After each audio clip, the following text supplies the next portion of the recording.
नबी करीम सल्लल्लाहु अलैहि वसल्लम का आखिरी खुतबा हज्जतुल विदा 9 ज़ुल्हज्जा 10 हिजरी 632 ईस्वी को अरफात के मैदान में दिया गया था।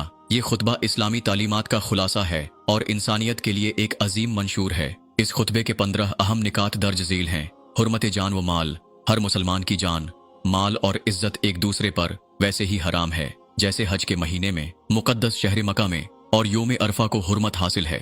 सूद की मुमानियत, इस्लाम में सूद को मुकम्मल तौर पर खत्म कर दिया गया और सबसे पहले नबी करीम सल्लल्लाहु अलैहि वसल्लम ने अपने खानदान चचा अब्बास बिन अब्दुल मुत्तलिब के सूद को माफ करके उस पर अमल किया। खून के बदले खून, इंतकाम की मुमानियत, जाहलियत के कत्ल व गारत के तरीके खत्म कर दिए गए और सबसे पहले नबी करीम सल्लल्लाहु अलैहि वसल्लम ने अपने खानदान हजरत रबिया बिन हारिस के खून का बदले को मुआफ किया। शैतान के हरबों से बचाओ।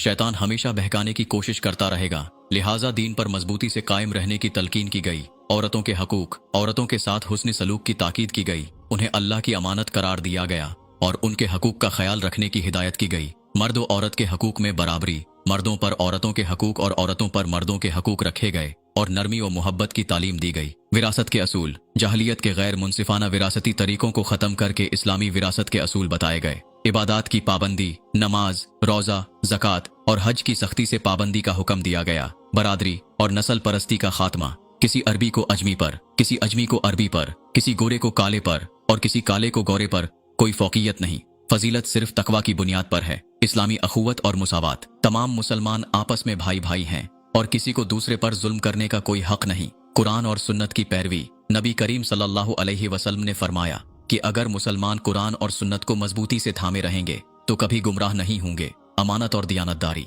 मुसलमानों को दयानतदार रहने और अमानतों को सही तरीके से अदा करने की हिदायत की गई। बदकारी और बदउनवानी से इज्तनाब, जिना और दीगर गुनाहों से बचने की ताकीद की गई और उन्हें सख्ती से हराम करार दिया गया। उम्मत के इत्तेहाद पर जोर, फिरका वारियत और गरवाबंदी को खत्म करने और उम्मत मुसलमा को एक जिस्म की मानंद बनाने की हिदायत की गई। हज्जतुल विदा के बाद कोई नया नबी नहीं। नबी करीम सल्लल्लाहु अलैहि वसल्लम ने फरमाया कि उनके बाद कोई नबी नहीं आएगा, इसलिए दीनी इस्लाम को मजबूती से थामे रखना होगा। आखिर में नबी करीम सल्लल्लाहु अलैहि वसल्लम ने फरमाया कि तुमसे मेरे मुतालिक पूछा जाएगा, तो बताओ तुम क्या कहोगे। सहाबा कराम ने अर्ज किया कि हम गवाही देते हैं कि आपने पैगाम पहुंचा दिया, अमानत अदा कर दी और खैर खाही फरमा दी।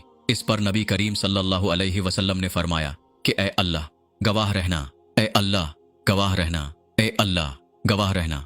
ये खुतबा इंसानियत के लिए एक मुकम्मल ज़ाब्ता हयात है जिस पर अमल करके दुनिया और आखिरत में कामयाबी हासिल की जा सकती है। तौबा करने वाले, इबादत करने वाले, हम्द करने वाले, रोजा रखने वाले, रुकू करने वाले, सजदा करने वाले, नेक कामों का अम्र करने वाले और बुरी बातों से मना करने वाले, अल्लाह की हदों की हिफाजत करने वाले, यही मोमिन लोग हैं। और ए पैगंबर, मोमिनों को बहिश्त की खुशखबरी सुना दो।